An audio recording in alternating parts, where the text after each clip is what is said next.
The Book of Judges, Chapter 1. Now after the death of Joshua, it came to pass that the children of Israel asked the Lord, saying, Who shall be first to go up for us against the Canaanites to fight against them? And the Lord said, Judah shall go up. Indeed, I have delivered the land into his hand.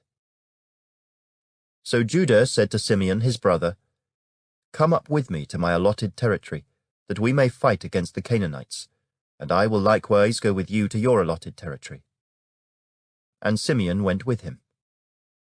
Then Judah went up, and the Lord delivered the Canaanites and the Perizzites into their hand. And they killed 10,000 men at Bezek. And they found Adoni-Bezek in Bezek, and fought against him. And they defeated the Canaanites and the Perizzites. Then Adoni-Bezek fled, and they pursued him and caught him and cut off his thumbs and big toes. And Adoni-Bezek said, 70 kings with their thumbs and big toes cut off used to gather scraps under my table. As I have done, so God has repaid me. Then they brought him to Jerusalem, and there he died. Now the children of Judah fought against Jerusalem and took it. They struck it with the edge of the sword and set the city on fire. And afterward the children of Judah went down to fight against the Canaanites who dwelt in the mountains, in the south, and in the lowland. Then Judah went against the Canaanites who dwelt in Hebron. Now the name of Hebron was formerly Kirjath-Arba. And they killed Sheshai, Ahiman, and Talmai. From there they went against the inhabitants of Debir. The name of Debir was formerly Kirjath-Sepher. Then Caleb said, Whoever attacks Kirjath-Sepher and takes it, to him I will give my daughter Achsah as wife. And Othniel, the son of Kenaz, Caleb's younger brother, took it. So he gave him his daughter Achsah as wife. Now it happened, when she came to him, that she urged him to ask her father for a field. And she dismounted from her donkey, and Caleb said to her, What do you wish? So she said to him, Give me a blessing. Since you have given me land in the south, give me also springs of water. And Caleb gave her the upper springs and the lower springs. Now the children of the Kenite, Moses' father-in-law, went up from the city of Palms with the children of Judah into the wilderness of Judah, which lies in the south, near Arad. And they went and dwelt among the people. And Judah went with his brother Simeon, and they attacked the Canaanites who inhabited Zephath, and utterly destroyed it. So the name of the city was called Hormah. Also Judah took Gaza with its territory, Ashkelon with its territory, and Ekron with its territory. So the Lord was with Judah. And they drove out the mountaineers, but they could not drive out the inhabitants of the lowland, because they had chariots of iron. And they gave Hebron to Caleb, as Moses had said. Then he expelled from there the 3 sons of Anak. But the children of Benjamin did not drive out the Jebusites who inhabited Jerusalem, so the Jebusites dwell with the children of Benjamin in Jerusalem to this day. And the house of Joseph also went up against Bethel, and the Lord was with them. So the house of Joseph sent men to spy out Bethel. The name of the city was formerly Luz. And when the spies saw a man coming out of the city, they said to him, Please show us the entrance to the city, and we will show you mercy. So he showed them the entrance to the city, and they struck the city with the edge of the sword, but they let the man and all his family go. And the man went to the land of the Hittites, built a city, and called its name Luz, which is its name to this day.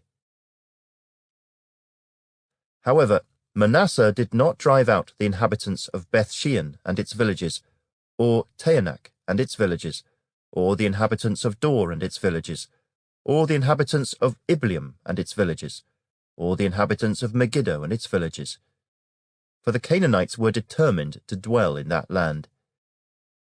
And it came to pass, when Israel was strong, that they put the Canaanites under tribute, but did not completely drive them out. Nor did Ephraim drive out the Canaanites who dwelt in Gezer, so the Canaanites dwelt in Gezer among them. Nor did Zebulun drive out the inhabitants of Kitron, or the inhabitants of Nahalol, so the Canaanites dwelt among them, and were put under tribute. Nor did Asher drive out the inhabitants of Akko, or the inhabitants of Sidon, or of Arlab, Akzib, Helba, Aphek, or Rehob. So the Asherites dwelt among the Canaanites, the inhabitants of the land, for they did not drive them out. Nor did Naphtali drive out the inhabitants of Beth-Shemesh, or the inhabitants of Beth-Anath, but they dwelt among the Canaanites, the inhabitants of the land. Nevertheless, the inhabitants of Beth-Shemesh and Beth-Anath were put under tribute to them. And the Amorites forced the children of Dan into the mountains, for they would not allow them to come down to the valley. And the Amorites were determined to dwell in Mount Heres, in Ajalon, and in Shaalbim. Yet when the strength of the house of Joseph became greater, they were put under tribute. Now the boundary of the Amorites was from the ascent of Akrabim, from Selah, and upward. Chapter 2. Then the angel of the Lord came up from Gilgal to Bochim, and said, I led you up from Egypt, and brought you to the land of which I swore to your fathers. And I said, I will never break my covenant with you, and you shall make no covenant with the inhabitants of this land. You shall tear down their altars. But you have not obeyed my voice. Why have you done this? Therefore I also said, I will not drive them out before you, but they shall be thorns in your side, and their gods shall be a snare to you. So it was, when the angel of the Lord spoke these words to all the children of Israel, that the people lifted up their voices and wept. Then they called the name of that place Bochim, and they sacrificed there to the Lord. And when Joshua had dismissed the people, the children of Israel went each to his own inheritance to possess the land. So the people served the Lord all the days of Joshua, and all the days of the elders who outlived Joshua, who had seen all the great works of the Lord which he had done for Israel. Now Joshua the son of Nun, the servant of the Lord, died when he was 110 years old, and they buried him within the border of his inheritance at Timnath-Heres, in the mountains of Ephraim, on the north side of Mount Gaash. When all that generation had been gathered to their fathers, another generation arose after them, who did not know the Lord, nor the work which he had done for Israel. Then the children of Israel did evil in the sight of the Lord, and served the Baals. And they forsook the Lord God of their fathers, who had brought them out of the land of Egypt, and they followed other gods from among the gods of the people who were all around them, and they bowed down to them. And they provoked the Lord to anger. They forsook the Lord, and served Baal and the Ashtoreths. And the anger of the Lord was hot against Israel. So he delivered them into the hands of plunderers who despoiled them. And he sold them into the hands of their enemies all around, so that they could no longer stand before their enemies. Wherever they went out, the hand of the Lord was against them for calamity, as the Lord had said, and as the Lord had sworn to them. And they were greatly distressed. Nevertheless, the Lord raised up judges who delivered them out of the hand of those who plundered them. Yet they would not listen to their judges, but they played the harlot with other gods, and bowed down to them. They turned quickly from the way in which their fathers walked, in obeying the commandments of the Lord. They did not do so. And when the Lord raised up judges for them, the Lord was with the judge, and delivered them out of the hand of their enemies all the days of the judge. For the Lord was moved to pity by their groaning, because of those who oppressed them and harassed them. And it came to pass, when the judge was dead, that they reverted, and behaved more corruptly than their fathers, by following other gods, to serve them and bow down to them. They did not cease from their own doings, nor from their stubborn way. Then the anger of the Lord was hot against Israel, and he said, Because this nation has transgressed my covenant which I commanded their fathers, and has not heeded my voice, I also will no longer drive out before them any of the nations which Joshua left when he died, so that through them I may test Israel, whether they will keep the ways of the Lord, to walk in them as their fathers kept them, or not. Therefore the Lord left those nations, without driving them out immediately, nor did he deliver them into the hand of Joshua. Chapter 3. Now these are the nations which the Lord left, that he might test Israel by them, that is, all who had not known any of the wars in Canaan.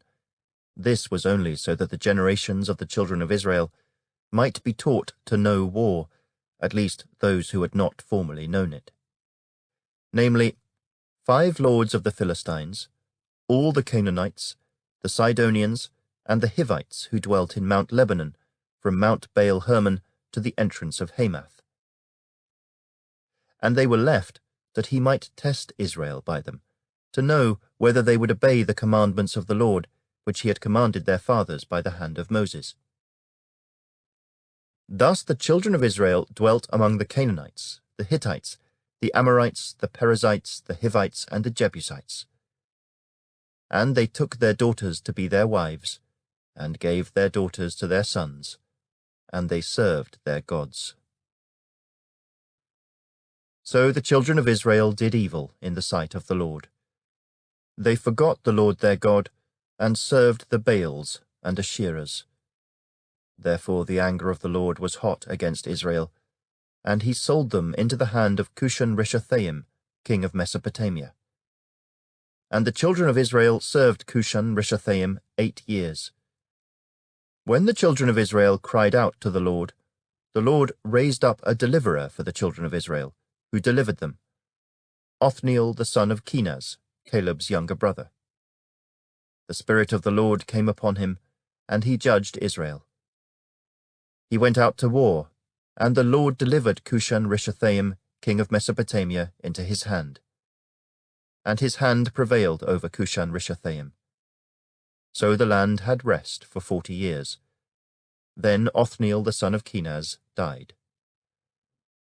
And the children of Israel again did evil in the sight of the Lord.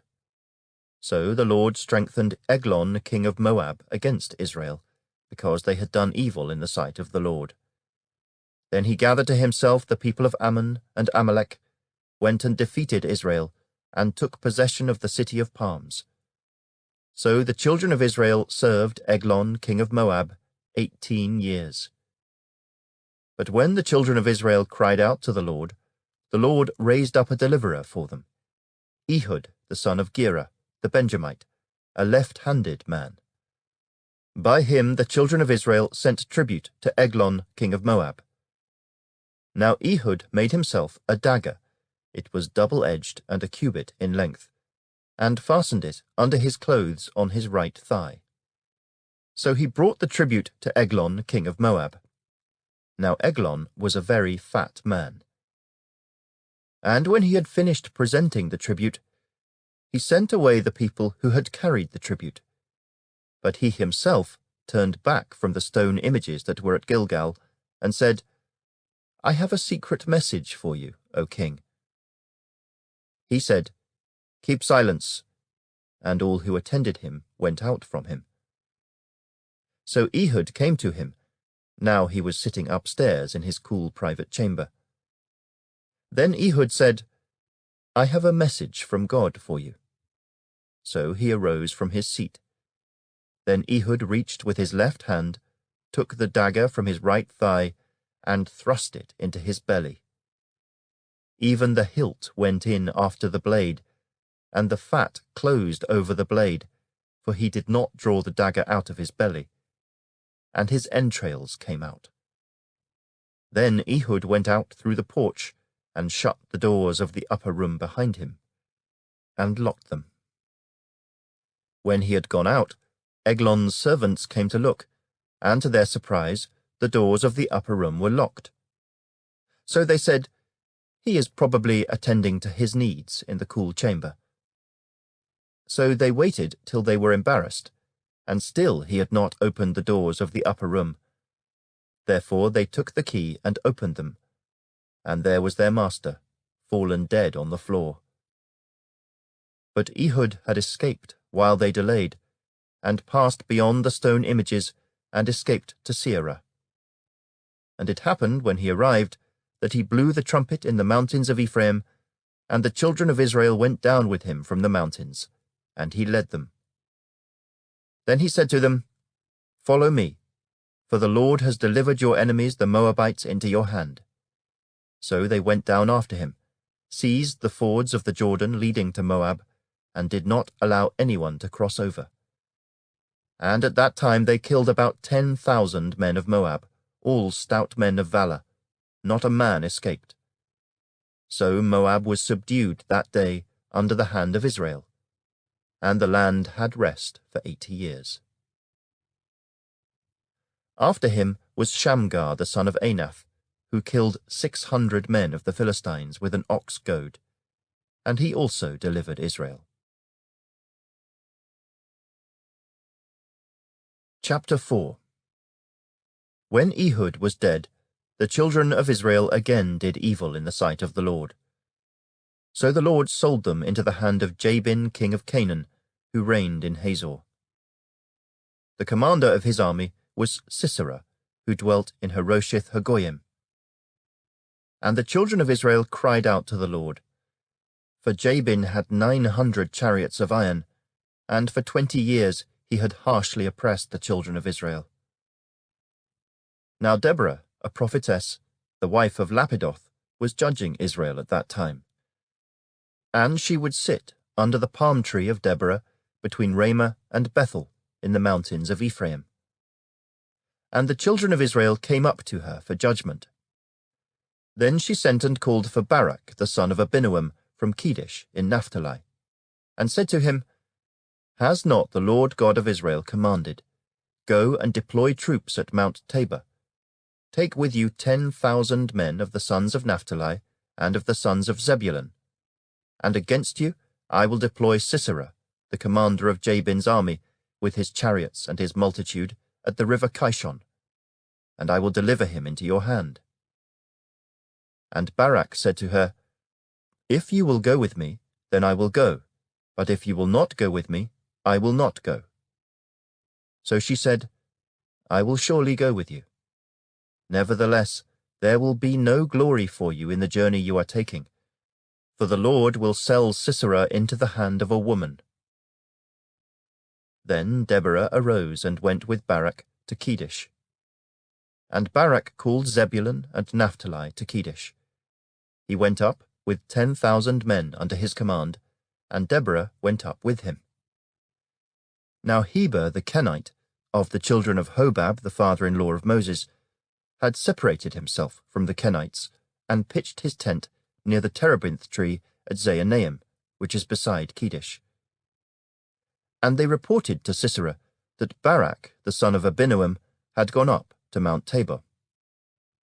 So Sisera gathered together all his chariots, 900 chariots of iron, and all the people who were with him, from Harosheth Hagoyim to the river Kishon. Then Deborah said to Barak, "Up, for this is the day in which the Lord has delivered Sisera into your hand. Has not the Lord gone out before you?" So Barak went down from Mount Tabor with 10,000 men following him. And the Lord routed Sisera, and all his chariots and all his army, with the edge of the sword before Barak. And Sisera alighted from his chariot, and fled away on foot. But Barak pursued the chariots and the army as far as Harosheth Hagoyim, and all the army of Sisera fell by the edge of the sword. Not a man was left. However, Sisera had fled away on foot to the tent of Jael, the wife of Heber the Kenite. For there was peace between Jabin king of Hazor and the house of Heber the Kenite. And Jael went out to meet Sisera, and said to him, "Turn aside, my lord, turn aside to me, do not fear." and when he had turned aside with her into the tent, she covered him with a blanket. Then he said to her, "Please give me a little water to drink, for I am thirsty." So she opened a jug of milk, gave him a drink, and covered him. And he said to her, "Stand at the door of the tent, and if any man comes and inquires of you and says, 'Is there any man here?' you shall say no." Then Jael, Heber's wife, took a tent peg, and took a hammer in her hand, and went softly to him, and drove the peg into his temple, and it went down into the ground, for he was fast asleep and weary. So he died.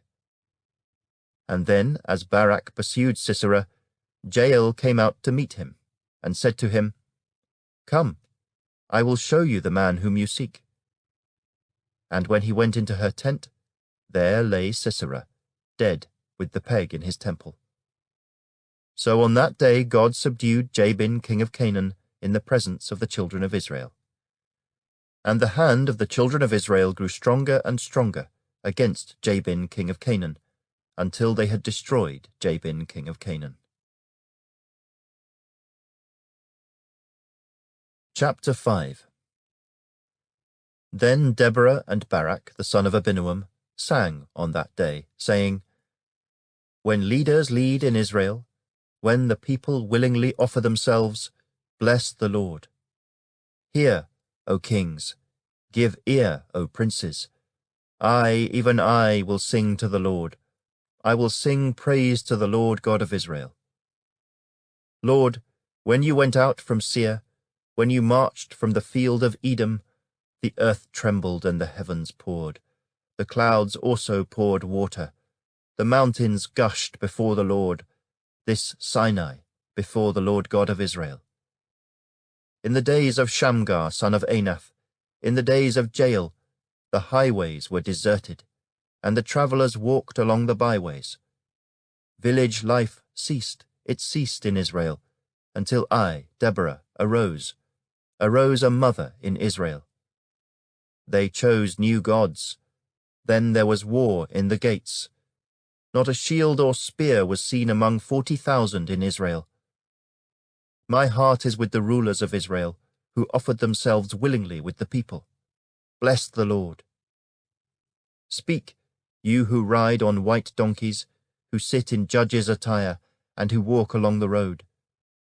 Far from the noise of the archers, among the watering places, there they shall recount the righteous acts of the Lord, the righteous acts for his villagers in Israel. Then the people of the Lord shall go down to the gates. Awake, awake, Deborah. Awake, awake, sing a song. Arise, Barak, and lead your captives away, O son of Abinoam. Then the survivors came down, the people against the nobles. The Lord came down for me against the mighty. From Ephraim were those whose roots were in Amalek. After you, Benjamin, with your peoples, from Machir rulers came down, and from Zebulun those who bear the recruiter's staff. And the princes of Issachar were with Deborah. As Issachar, so was Barak sent into the valley under his command. Among the divisions of Reuben there were great resolves of heart. Why did you sit among the sheepfolds to hear the pipings for the flocks? The divisions of Reuben have great searchings of heart. Gilead stayed beyond the Jordan, and why did Dan remain on ships? Asher continued at the seashore, and stayed by his inlets. Zebulun is a people who jeopardized their lives to the point of death. Naphtali also on the heights of the battlefield. The kings came and fought. Then the kings of Canaan fought in Taanach by the waters of Megiddo. They took no spoils of silver. They fought from the heavens. The stars from their courses fought against Sisera. The torrent of Kishon swept them away, that ancient torrent, the torrent of Kishon. O my soul, march on in strength. Then the horse's hooves pounded, the galloping of his steeds. Curse Meroz, said the angel of the Lord. Curse its inhabitants bitterly, because they did not come to the help of the Lord, to the help of the Lord against the mighty. Most blessed among women is Jael, the wife of Heber the Kenite. Blessed is she among women in tents. He asked for water, she gave milk. She brought out cream in a lordly bowl. She stretched her hand to the tent peg, her right hand to the workman's hammer. She pounded Sisera, she pierced his head, she split and struck through his temple. At her feet he sank, he fell, he lay still. At her feet he sank, he fell. Where he sank, there he fell dead. The mother of Sisera looked through the window and cried out through the lattice, Why is his chariot so long in coming? Why tarries the clatter of his chariots? Her wisest ladies answered her. Yes, she answered herself. Are they not finding and dividing the spoil? To every man a girl or two. For Sisera, plunder of dyed garments, plunder of garments embroidered and dyed, 2 pieces of dyed embroidery for the neck of the looter. Thus let all your enemies perish, O Lord. But let those who love him be like the sun, when it comes out in full strength. So the land had rest for 40 years. Chapter 6. Then the children of Israel did evil in the sight of the Lord.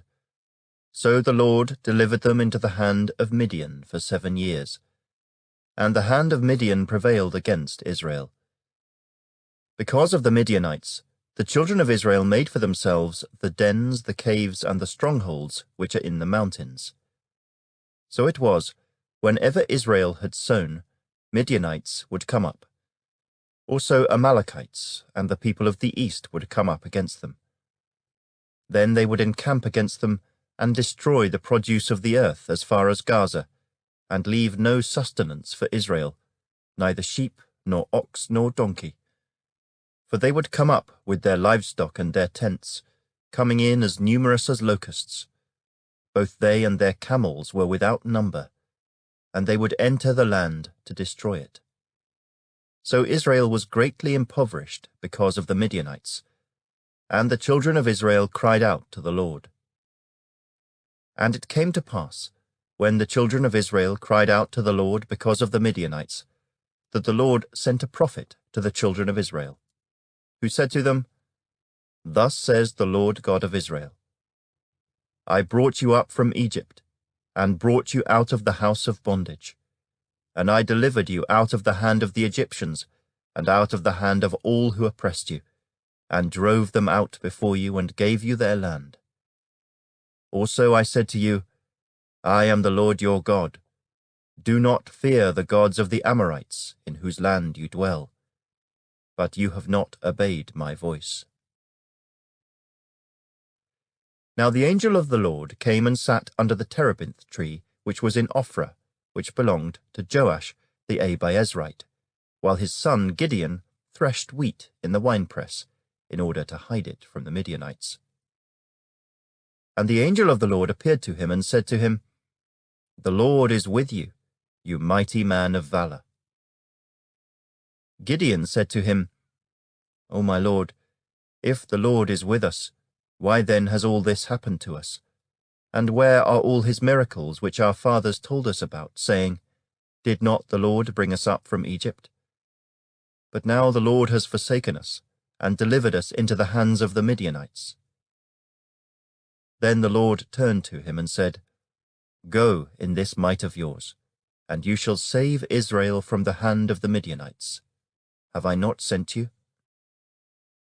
So he said to him, O my Lord, how can I save Israel? Indeed, my clan is the weakest in Manasseh, and I am the least in my father's house. And the Lord said to him, Surely I will be with you, and you shall defeat the Midianites as one man. Then he said to him, If now I have found favor in your sight, then show me a sign that it is you who talk with me. Do not depart from here, I pray, until I come to you, and bring out my offering and set it before you." And he said, "I will wait until you come back."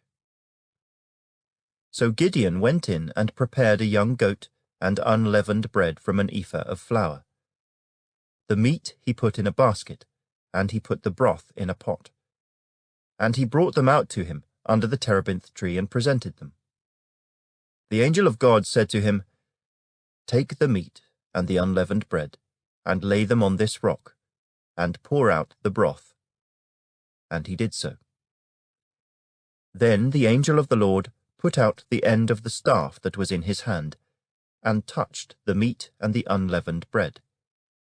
And fire rose out of the rock, and consumed the meat and the unleavened bread. And the angel of the Lord departed out of his sight.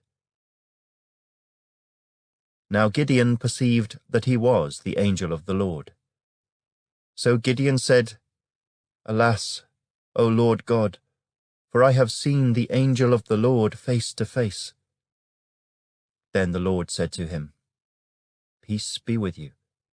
Do not fear, you shall not die." So Gideon built an altar there to the Lord, and called it, "The Lord is Peace." To this day it is still in Ophrah of the Abiezrites. Now it came to pass the same night that the Lord said to him, "Take your father's young bull, the second bull of 7 years old, and tear down the altar of Baal that your father has, and cut down the wooden image that is beside it, and build an altar to the Lord your God on top of this rock in the proper arrangement, and take the second bull and offer a burnt sacrifice with the wood of the image which you shall cut down." So Gideon took 10 men from among his servants, and did as the Lord had said to him. But because he feared his father's household and the men of the city too much to do it by day, he did it by night. And when the men of the city arose early in the morning, there was the altar of Baal torn down, and the wooden image that was beside it was cut down, and the second bull was being offered on the altar which had been built. So they said to one another, "Who has done this thing?" And when they had inquired and asked, they said, "Gideon the son of Joash has done this thing." Then the men of the city said to Joash, "Bring out your son, that he may die, because he has torn down the altar of Baal, and because he has cut down the wooden image that was beside it." But Joash said to all who stood against him, "Would you plead for Baal? Would you save him? Let the one who would plead for him be put to death by morning. If he is a god, let him plead for himself, because his altar has been torn down." Therefore on that day he called him Jerubbaal, saying, "Let Baal plead against him, because he has torn down his altar." Then all the Midianites and Amalekites, the people of the east, gathered together, and they crossed over and encamped in the valley of Jezreel. But the Spirit of the Lord came upon Gideon. Then he blew the trumpet, and the Abiezrites gathered behind him. And he sent messengers throughout all Manasseh, who also gathered behind him. He also sent messengers to Asher, Zebulun, and Naphtali, and they came up to meet them. So Gideon said to God, "If you will save Israel by my hand, as you have said, look, I shall put a fleece of wool on the threshing floor. If there is dew on the fleece only, and it is dry on all the ground, then I shall know that you will save Israel by my hand, as you have said." And it was so. When he rose early the next morning and squeezed the fleece together, he wrung the dew out of the fleece, a bowlful of water. Then Gideon said to God, "Do not be angry with me, but let me speak just once more. Let me test, I pray, just once more with the fleece. Let it now be dry only on the fleece, but on all the ground let there be dew." And God did so that night. It was dry on the fleece only, but there was dew on all the ground. Chapter 7.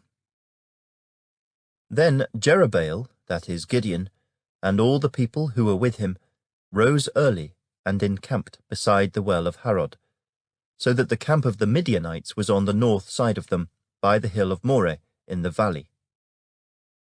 And the Lord said to Gideon, "The people who are with you are too many for me to give the Midianites into their hands, lest Israel claim glory for itself against me, saying, 'My own hand has saved me.' Now therefore proclaim in the hearing of the people, saying, 'Whoever is fearful and afraid, let him turn and depart at once from Mount Gilead.' And 22,000 of the people returned, and 10,000 remained. But the Lord said to Gideon, 'The people are still too many.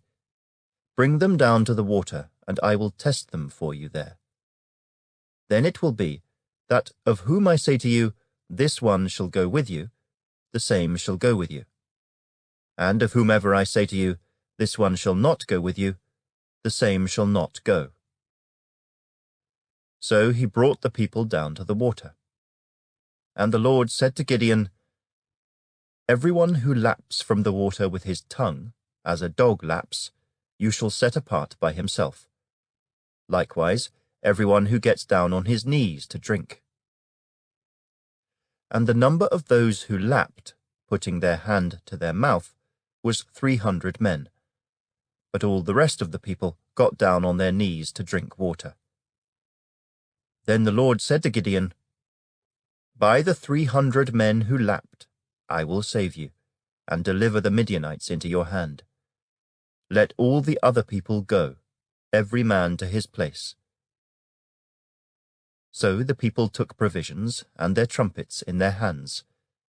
And he sent away all the rest of Israel, every man to his tent, and retained those 300 men. Now the camp of Midian was below him in the valley.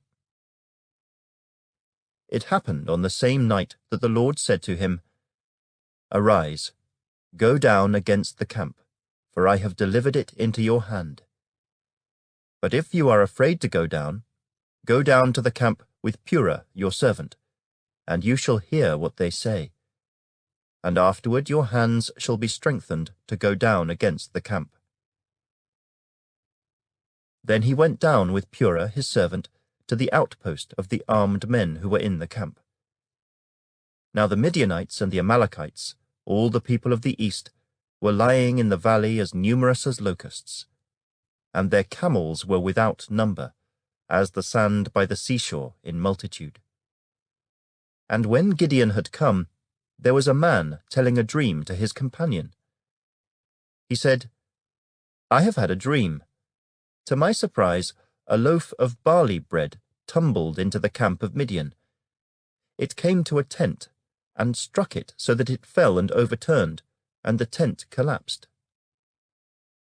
Then his companion answered and said, 'This is nothing else but the sword of Gideon the son of Joash, a man of Israel.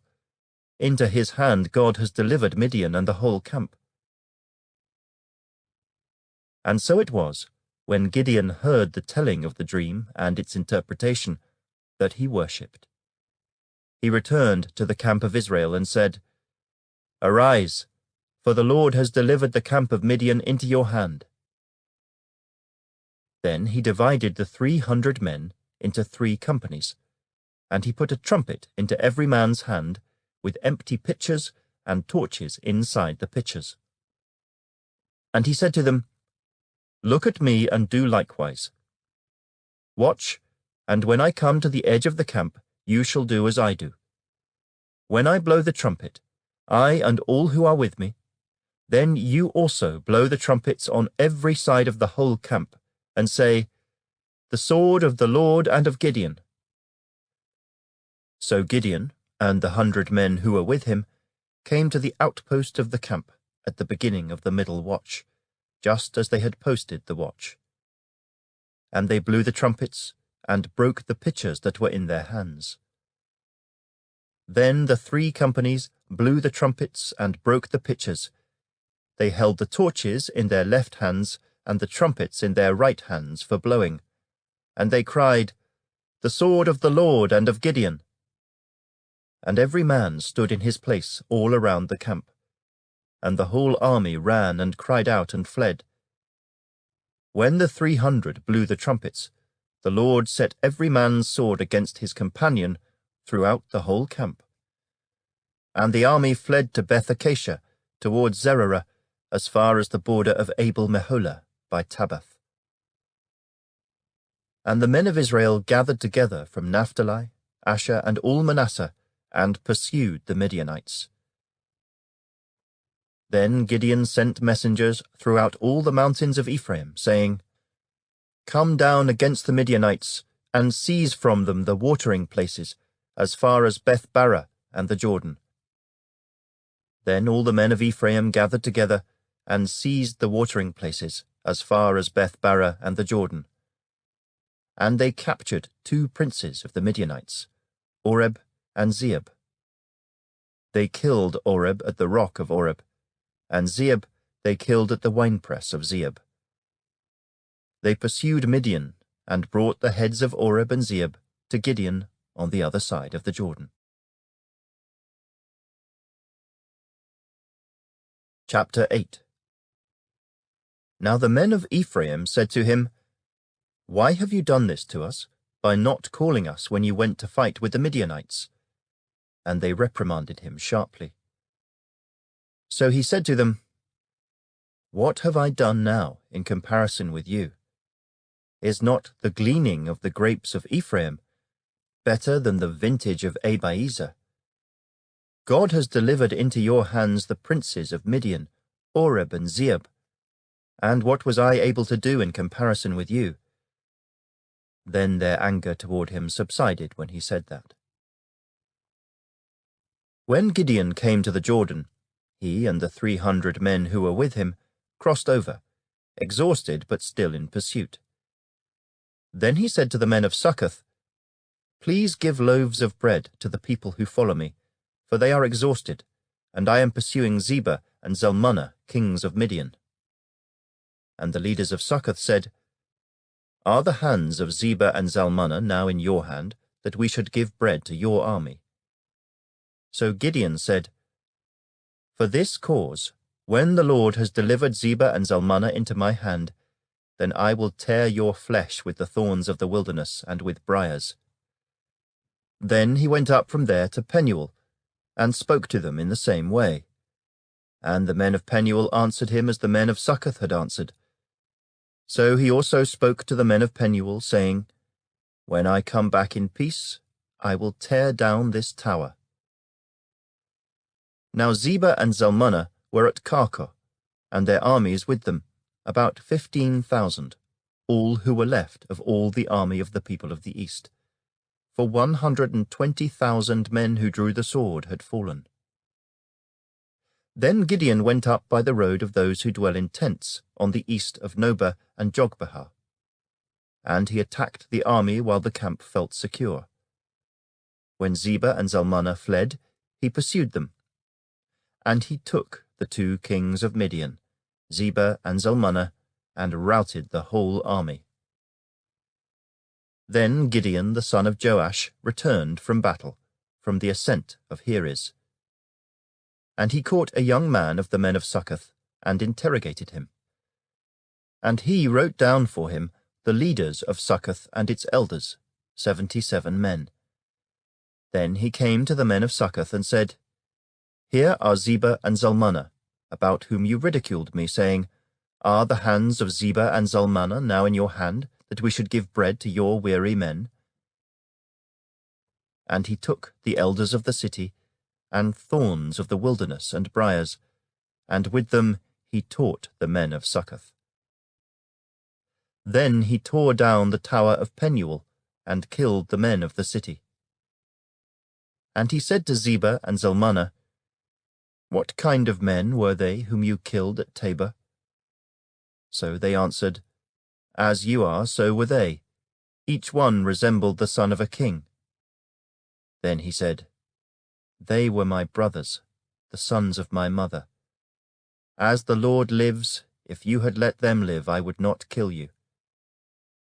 And he said to Jether, his firstborn, Rise, kill them. But the youth would not draw his sword, for he was afraid, because he was still a youth. So Zebah and Zalmunna said, Rise yourself and kill us, for as a man is, so is his strength. So Gideon arose and killed Zebah and Zalmunna, and took the crescent ornaments that were on their camels' necks. Then the men of Israel said to Gideon, Rule over us, both you and your son and your grandson also, for you have delivered us from the hand of Midian. But Gideon said to them, I will not rule over you, nor shall my son rule over you. The Lord shall rule over you. Then Gideon said to them, I would like to make a request of you, that each of you would give me the earrings from his plunder. For they had golden earrings, because they were Ishmaelites.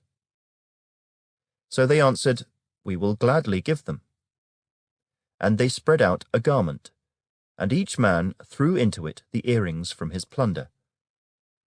Now the weight of the gold earrings that he requested was 1,700 shekels of gold, besides the crescent ornaments, pendants, and purple robes which were on the kings of Midian, and besides the chains that were around their camels' necks. Then Gideon made it into an ephod, and set it up in his city, Ophrah. And all Israel played the harlot with it there. It became a snare to Gideon and to his house. Thus Midian was subdued before the children of Israel, so that they lifted their heads no more. And the country was quiet for 40 years in the days of Gideon. Then Jerubbaal the son of Joash went and dwelt in his own house. Gideon had 70 sons who were his own offspring, for he had many wives. And his concubine, who was in Shechem, also bore him a son, whose name he called Abimelech. Now Gideon the son of Joash died at a good old age, and was buried in the tomb of Joash his father, in Ophrah of the Abiezrites. So it was, as soon as Gideon was dead, that the children of Israel again played the harlot with the Baals, and made Baal-berith their god. Thus the children of Israel did not remember the Lord their God, who had delivered them from the hands of all their enemies on every side. Nor did they show kindness to the house of Jerubbaal, Gideon, in accordance with the good he had done for Israel. Chapter 9. Then Abimelech, the son of Jerubbaal, went to Shechem, to his mother's brothers, and spoke with them, and with all the family of the house of his mother's father, saying, Please speak in the hearing of all the men of Shechem. Which is better for you, that all 70 of the sons of Jerubbaal reign over you, or that one reign over you? Remember that I am your own flesh and bone. And his mother's brothers spoke all these words concerning him in the hearing of all the men of Shechem. And their heart was inclined to follow Abimelech, for they said, He is our brother. So they gave him 70 shekels of silver from the temple of Baal-berith, with which Abimelech hired worthless and reckless men, and they followed him. Then he went to his father's house at Ophrah, and killed his brothers, the 70 sons of Jerubbaal, on one stone. But Jotham, the youngest son of Jerubbaal, was left, because he hid himself. And all the men of Shechem gathered together, all of Beth Millo, and they went and made Abimelech king beside the terebinth tree at the pillar that was in Shechem. Now when they told Jotham, he went and stood on top of Mount Gerizim, and lifted his voice and cried out. And he said to them, Listen to me, you men of Shechem, that God may listen to you. The trees once went forth to anoint a king over them. And they said to the olive tree, Reign over us. But the olive tree said to them, Should I cease giving my oil, with which they honor God and men, and go to sway over trees? Then the trees said to the fig tree, You come and reign over us. But the fig tree said to them, Should I cease my sweetness and my good fruit, and go to sway over trees? Then the trees said to the vine, You come and reign over us. But the vine said to them, Should I cease my new wine, which cheers both God and men, and go to sway over trees? Then all the trees said to the bramble, You come and reign over us. And the bramble said to the trees, If in truth you anoint me as king over you, then come and take shelter in my shade. But if not, let fire come out of the bramble and devour the cedars of Lebanon. Now therefore, if you have acted in truth and sincerity in making Abimelech king, and if you have dealt well with Jerubbaal and his house, and have done to him as he deserves, for my father fought for you, risked his life, and delivered you out of the hand of Midian, but you have risen up against my father's house this day, and killed his 70 sons on one stone, and made Abimelech, the son of his female servant, king over the men of Shechem, because he is your brother. If then you have acted in truth and sincerity with Jerubbaal and with his house this day, then rejoice in Abimelech, and let him also rejoice in you. But if not, let fire come from Abimelech, and devour the men of Shechem and Beth Millo. And let fire come from the men of Shechem and from Beth Millo, and devour Abimelech. And Jotham ran away and fled, and he went to Beer and dwelt there, for fear of Abimelech his brother. After Abimelech had reigned over Israel 3 years, God sent a spirit of ill will between Abimelech and the men of Shechem. And the men of Shechem dealt treacherously with Abimelech, that the crime done to the 70 sons of Jerubbaal might be settled, and their blood be laid on Abimelech their brother, who killed them, and on the men of Shechem, who aided him in the killing of his brothers. And the men of Shechem set men in ambush against him on the tops of the mountains, and they robbed all who passed by them along that way. And it was told Abimelech. Now Gaal the son of Ebed came with his brothers and went over to Shechem. And the men of Shechem put their confidence in him. So they went out into the fields and gathered grapes from their vineyards and trod them and made merry. And they went into the house of their God and ate and drank and cursed Abimelech. Then Gaal the son of Ebed said, Who is Abimelech, and who is Shechem, that we should serve him? Is he not the son of Jerubbaal, and is not Zebul his officer? Serve the men of Hamor, the father of Shechem. But why should we serve him? If only this people were under my authority, then I would remove Abimelech. So he said to Abimelech, Increase your army, and come out. When Zebul, the ruler of the city, heard the words of Gaal the son of Ebed, his anger was aroused. And he sent messengers to Abimelech secretly, saying, Take note, Gaal the son of Ebed and his brothers have come to Shechem, and here they are, fortifying the city against you. Now therefore, get up by night, you and the people who are with you, and lie in wait in the field. And it shall be, as soon as the sun is up in the morning, that you shall rise early and rush upon the city. And when he and the people who are with him come out against you, you may then do to them as you find opportunity. So Abimelech and all the people who were with him rose by night, and lay in wait against Shechem in 4 companies. When Gaal the son of Ebed went out and stood in the entrance to the city gate, Abimelech and the people who were with him rose from lying in wait. And when Gaal saw the people, he said to Zebul, Look, people are coming down from the tops of the mountains. But Zebul said to him, You see the shadows of the mountains as if they were men. So Gaal spoke again and said, See, people are coming down from the center of the land, and another company is coming from the diviner's terebinth tree. Then Zebul said to him, Where indeed is your mouth now, with which you said, Who is Abimelech, that we should serve him? Are not these the people whom you despised? Go out, if you will, and fight with them now. So Gaal went out, leading the men of Shechem, and fought with Abimelech. And Abimelech chased him, and he fled from him, and many fell wounded to the very entrance of the gate. Then Abimelech dwelt at Arumah, and Zebul drove out Gaal and his brothers, so that they would not dwell in Shechem.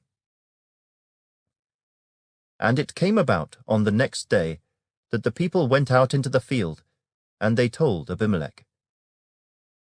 So he took his people, divided them into 3 companies, and lay in wait in the field. And he looked, and there were the people coming out of the city, and he rose against them and attacked them. Then Abimelech and the company that was with him rushed forward and stood at the entrance of the gate of the city. And the other 2 companies rushed upon all who were in the fields and killed them. So Abimelech fought against the city all that day. He took the city and killed the people who were in it, and he demolished the city and sowed it with salt. Now when all the men of the tower of Shechem had heard that, they entered the stronghold of the temple of the god Berith. And it was told Abimelech that all the men of the tower of Shechem were gathered together. Then Abimelech went up to Mount Zalmon, he and all the people who were with him. And Abimelech took an axe in his hand, and cut down a bough from the trees, and took it and laid it on his shoulder. Then he said to the people who were with him, What you have seen me do, make haste and do as I have done. So each of the people likewise cut down his own bough, and followed Abimelech, put them against the stronghold, and set the stronghold on fire above them, so that all the people of the tower of Shechem died, about 1,000 men and women. Then Abimelech went to Thebez, and he encamped against Thebez and took it. But there was a strong tower in the city, and all the men and women, all the people of the city, fled there and shut themselves in. Then they went up to the top of the tower. So Abimelech came as far as the tower and fought against it, and he drew near the door of the tower to burn it with fire. But a certain woman dropped an upper millstone on Abimelech's head and crushed his skull. Then he called quickly to the young man, his armor-bearer, and said to him, Draw your sword and kill me, lest men say of me, A woman killed him. So his young man thrust him through, and he died. And when the men of Israel saw that Abimelech was dead, they departed, every man to his place. Thus God repaid the wickedness of Abimelech, which he had done to his father by killing his 70 brothers. And all the evil of the men of Shechem God returned on their own heads, and on them came the curse of Jotham the son of Jerubbaal. Chapter 10. After Abimelech, there arose to save Israel Tola the son of Pua, the son of Dodo, a man of Issachar. And he dwelt in Shema in the mountains of Ephraim. He judged Israel 23 years, and he died and was buried in Shema. After him arose Jair, a Gileadite, and he judged Israel 22 years. Now he had 30 sons who rode on 30 donkeys. They also had 30 towns, which are called Havoth Jair to this day, which are in the land of Gilead. And Jair died and was buried in Canaan. Then the children of Israel again did evil in the sight of the Lord, and served the Baals and the Ashtoreths, the gods of Syria, the gods of Sidon, the gods of Moab, the gods of the people of Ammon, and the gods of the Philistines. And they forsook the Lord and did not serve him. So the anger of the Lord was hot against Israel, and he sold them into the hands of the Philistines and into the hands of the people of Ammon. From that year they harassed and oppressed the children of Israel for 18 years, all the children of Israel who were on the other side of the Jordan, in the land of the Amorites, in Gilead. Moreover, the people of Ammon crossed over the Jordan to fight against Judah also, against Benjamin, and against the house of Ephraim, so that Israel was severely distressed. And the children of Israel cried out to the Lord, saying, We have sinned against you, because we have both forsaken our God and served the Baals. So the Lord said to the children of Israel, Did I not deliver you from the Egyptians, and from the Amorites, and from the people of Ammon, and from the Philistines? Also the Sidonians and Amalekites and Maonites oppressed you, and you cried out to me, and I delivered you from their hand. Yet you have forsaken me and served other gods. Therefore I will deliver you no more. Go and cry out to the gods which you have chosen. Let them deliver you in your time of distress. And the children of Israel said to the Lord, We have sinned. Do to us whatever seems best to you. Only deliver us this day, we pray. So they put away the foreign gods from among them, and served the Lord. And his soul could no longer endure the misery of Israel. Then the people of Ammon gathered together, and encamped in Gilead. And the children of Israel assembled together, and encamped in Mizpah. And the people, the leaders of Gilead, said to one another, Who is the man who will begin the fight against the people of Ammon? He shall be head over all the inhabitants of Gilead. Chapter 11. Now Jephthah the Gileadite was a mighty man of valour, but he was the son of a harlot. And Gilead begot Jephthah.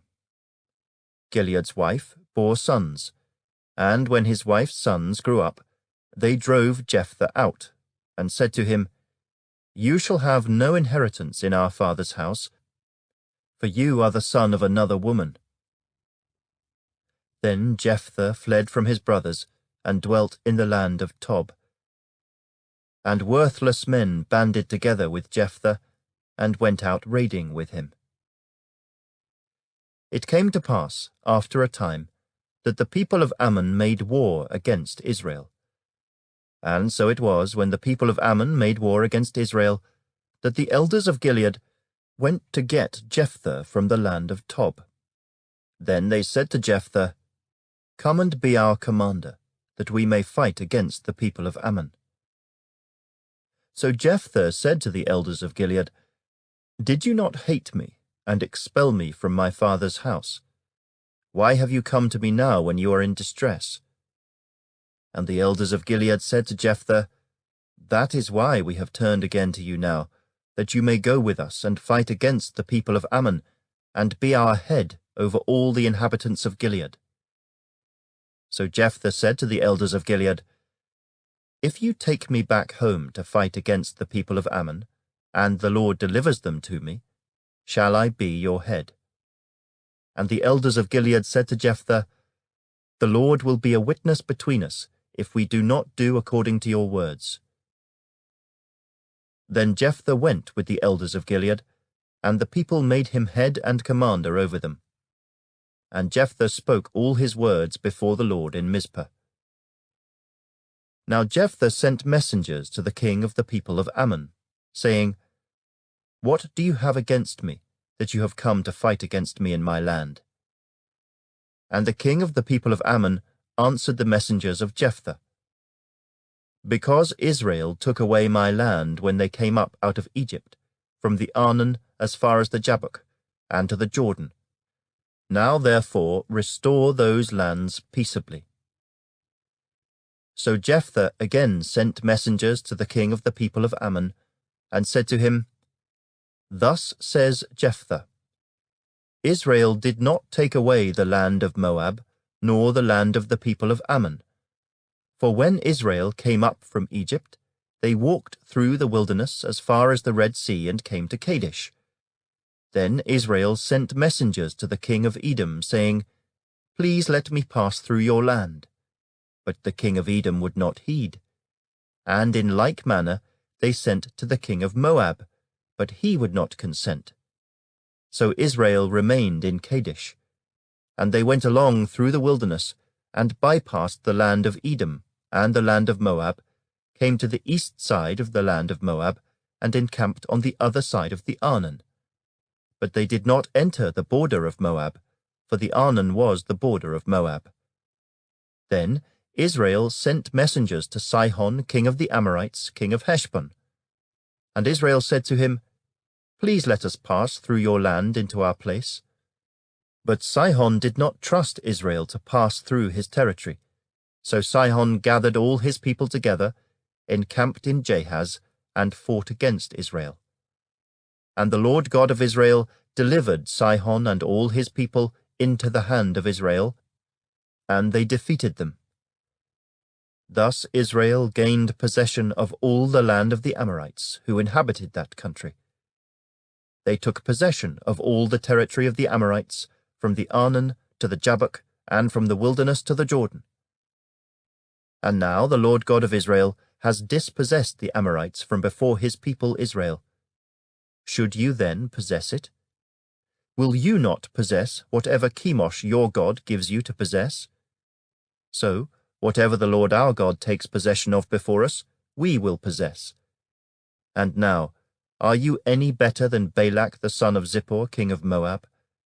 Did he ever strive against Israel? Did he ever fight against them?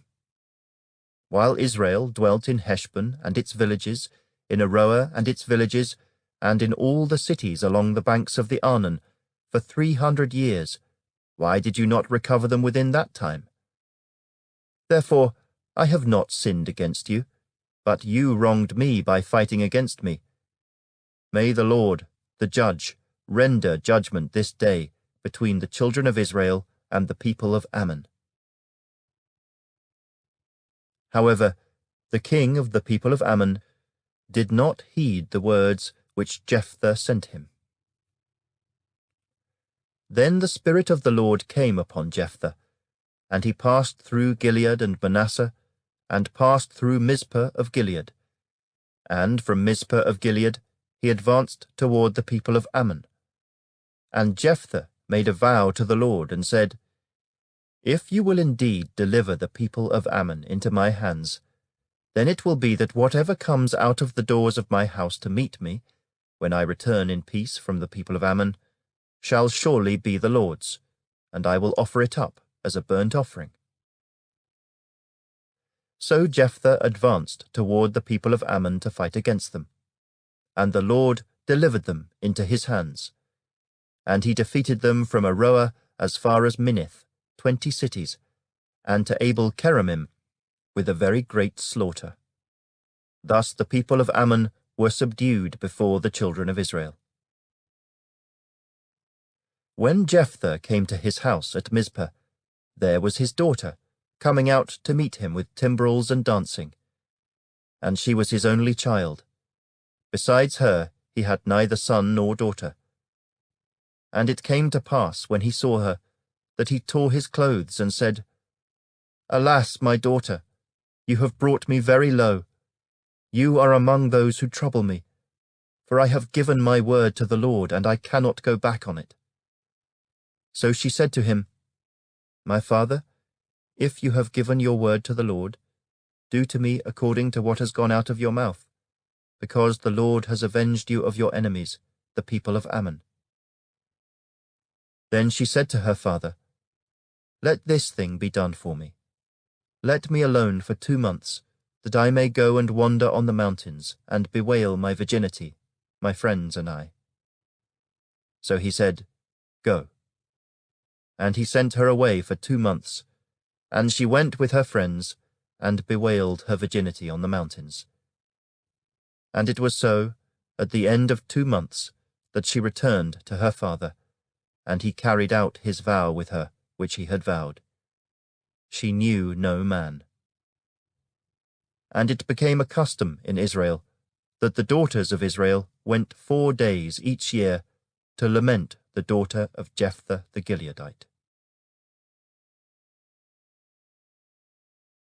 Chapter 12. Then the men of Ephraim gathered together, crossed over toward Zaphon, and said to Jephthah, "Why did you cross over to fight against the people of Ammon, and did not call us to go with you? We will burn your house down on you with fire." And Jephthah said to them, "My people and I were in a great struggle with the people of Ammon, and when I called you, you did not deliver me out of their hands. So when I saw that you would not deliver me, I took my life in my hands and crossed over against the people of Ammon, and the Lord delivered them into my hand. Why then have you come up to me this day to fight against me?" Now Jephthah gathered together all the men of Gilead and fought against Ephraim. And the men of Gilead defeated Ephraim, because they said, "You Gileadites are fugitives of Ephraim among the Ephraimites and among the Manassites." The Gileadites seized the fords of the Jordan before the Ephraimites arrived. And when any Ephraimite who escaped said, "Let me cross over," the men of Gilead would say to him, "Are you an Ephraimite?" If he said, "No," then they would say to him, "Then say, Shibboleth." And he would say, Sibboleth, for he could not pronounce it right. Then they would take him and kill him at the fords of the Jordan. There fell at that time 42,000 Ephraimites. And Jephthah judged Israel 6 years. Then Jephthah the Gileadite died, and was buried among the cities of Gilead. After him, Ibzan of Bethlehem judged Israel. He had 30 sons, and he gave away 30 daughters in marriage, and brought in 30 daughters from elsewhere for his sons. He judged Israel 7 years. Then Ibzan died, and was buried at Bethlehem. After him, Elon the Zebulunite judged Israel. He judged Israel 10 years. And Elon the Zebulunite died, and was buried at Ajalon in the country of Zebulun. After him, Abdon the son of Hillel the Pirathonite judged Israel. He had 40 sons and 30 grandsons, who rode on 70 young donkeys. He judged Israel 8 years.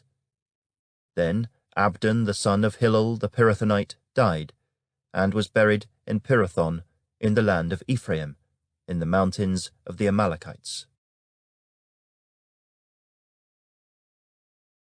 Chapter 13.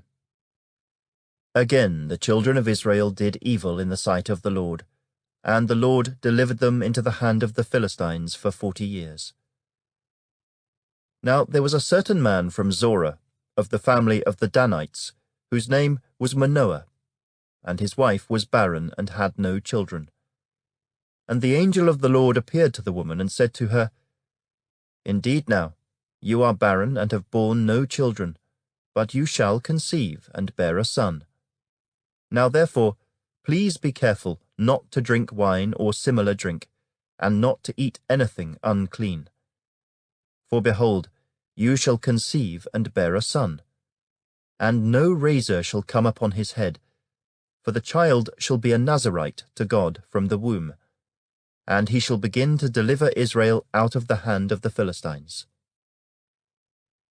So the woman came and told her husband, saying, "A man of God came to me, and his countenance was like the countenance of the angel of God, very awesome. But I did not ask him where he was from, and he did not tell me his name. And he said to me, Behold, you shall conceive and bear a son. Now drink no wine or similar drink, nor eat anything unclean, for the child shall be a Nazirite to God from the womb to the day of his death." Then Manoah prayed to the Lord and said, O my Lord, please let the man of God whom you sent come to us again, and teach us what we shall do for the child who will be born. And God listened to the voice of Manoah, and the angel of God came to the woman again as she was sitting in the field. But Manoah her husband was not with her. Then the woman ran in haste and told her husband and said to him, Look, the man who came to me the other day has just now appeared to me. So Manoah arose and followed his wife. When he came to the man, he said to him, Are you the man who spoke to this woman? And he said, I am. Manoah said, Now let your words come to pass. What will be the boy's rule of life and his work? So the angel of the Lord said to Manoah, Of all that I said to the woman, let her be careful. She may not eat anything that comes from the vine, nor may she drink wine or similar drink, nor eat anything unclean. All that I commanded her, let her observe. Then Manoah said to the angel of the Lord, Please let us detain you, and we will prepare a young goat for you. And the angel of the Lord said to Manoah, Though you detain me, I will not eat your food. But if you offer a burnt offering, you must offer it to the Lord. For Manoah did not know he was the angel of the Lord. Then Manoah said to the angel of the Lord, What is your name, that when your words come to pass, we may honor you? And the angel of the Lord said to him, Why do you ask my name, seeing it is wonderful? So Manoah took the young goat with the grain offering, and offered it upon the rock to the Lord. And he did a wondrous thing while Manoah and his wife looked on. It happened as the flame went up toward heaven from the altar, the angel of the Lord ascended in the flame of the altar. When Manoah and his wife saw this, they fell on their faces to the ground. When the angel of the Lord appeared no more to Manoah and his wife, then Manoah knew that he was the angel of the Lord. And Manoah said to his wife, We shall surely die, because we have seen God. But his wife said to him, If the Lord had desired to kill us, he would not have accepted a burnt offering and a grain offering from our hands, nor would he have shown us all these things, nor would he have told us such things as these at this time. So the woman bore a son, and called his name Samson. And the child grew, and the Lord blessed him. And the Spirit of the Lord began to move upon him at Mahaneh-dan, between Zorah and Eshtaol. Chapter 14. Now Samson went down to Timnah, and saw a woman in Timnah of the daughters of the Philistines. So he went up and told his father and mother, saying, I have seen a woman in Timnah of the daughters of the Philistines. Now therefore get her for me as a wife. Then his father and mother said to him, Is there no woman among the daughters of your brethren, or among all my people, that you must go and get a wife from the uncircumcised Philistines? And Samson said to his father, Get her for me, for she pleases me well. But his father and mother did not know that it was of the Lord, that he was seeking an occasion to move against the Philistines. For at that time the Philistines had dominion over Israel. So Samson went down to Timnah with his father and mother, and came to the vineyards of Timnah. Now to his surprise, a young lion came roaring against him. And the Spirit of the Lord came mightily upon him, and he tore the lion apart, as one would have torn apart a young goat, though he had nothing in his hand. But he did not tell his father or his mother what he had done. Then he went down and talked with the woman, and she pleased Samson well. After some time, when he returned to get her, he turned aside to see the carcass of the lion. And behold, a swarm of bees and honey were in the carcass of the lion. he took some of it in his hands and went along, eating. When he came to his father and mother, he gave some to them, and they also ate. But he did not tell them that he had taken the honey out of the carcass of the lion. So his father went down to the woman, and Samson gave a feast there, for young men used to do so. And it happened, when they saw him, that they brought 30 companions to be with him. Then Samson said to them, "Let me pose a riddle to you. If you can correctly solve and explain it to me within the 7 days of the feast, then I will give you 30 linen garments and 30 changes of clothing. But if you cannot explain it to me, then you shall give me 30 linen garments and 30 changes of clothing." And they said to him, "Pose your riddle, that we may hear it." So he said to them, "Out of the eater came something to eat, and out of the strong came something sweet." Now for 3 days they could not explain the riddle. But it came to pass on the 7th day that they said to Samson's wife, "Entice your husband, that he may explain the riddle to us, or else we will burn you and your father's house with fire. Have you invited us in order to take what is ours? Is that not so?"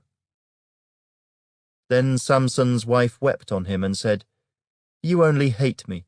You do not love me. You have posed a riddle to the sons of my people, but you have not explained it to me." And he said to her, "Look, I have not explained it to my father or my mother, so should I explain it to you?"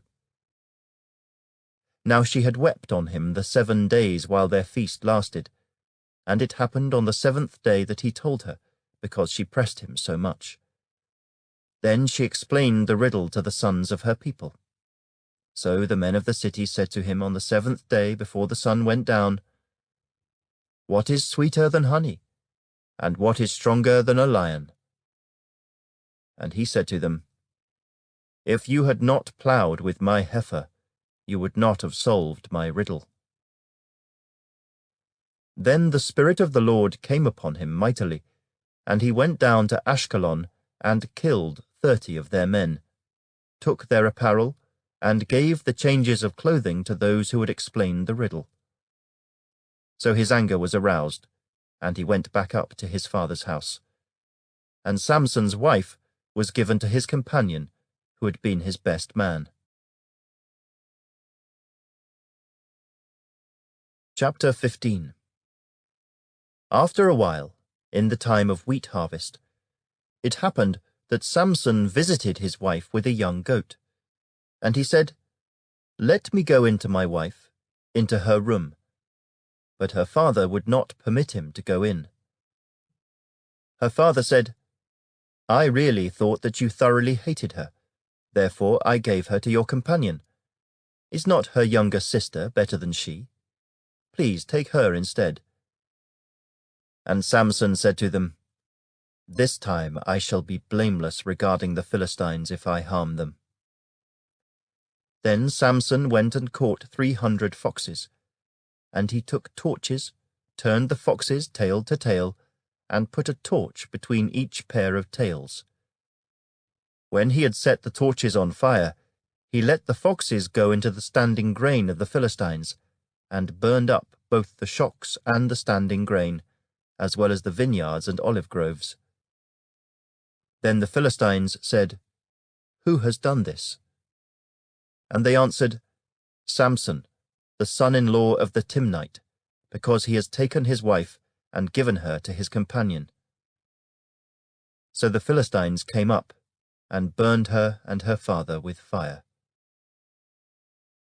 Samson said to them, "Since you would do a thing like this, I will surely take revenge on you, and after that I will cease." So he attacked them hip and thigh with a great slaughter. Then he went down and dwelt in the cleft of the rock of Etam. Now the Philistines went up, encamped in Judah, and deployed themselves against Lehi. And the men of Judah said, "Why have you come up against us?" So they answered, "We have come up to arrest Samson, to do to him as he has done to us." Then 3,000 men of Judah went down to the cleft of the rock of Etam, and said to Samson, "Do you not know that the Philistines rule over us? What is this you have done to us?" And he said to them, "As they did to me, so I have done to them." But they said to him, "We have come down to arrest you, that we may deliver you into the hands of the Philistines." Then Samson said to them, "Swear to me that you will not kill me yourselves." So they spoke to him, saying, "No, but we will tie you securely and deliver you into their hand, but we will surely not kill you."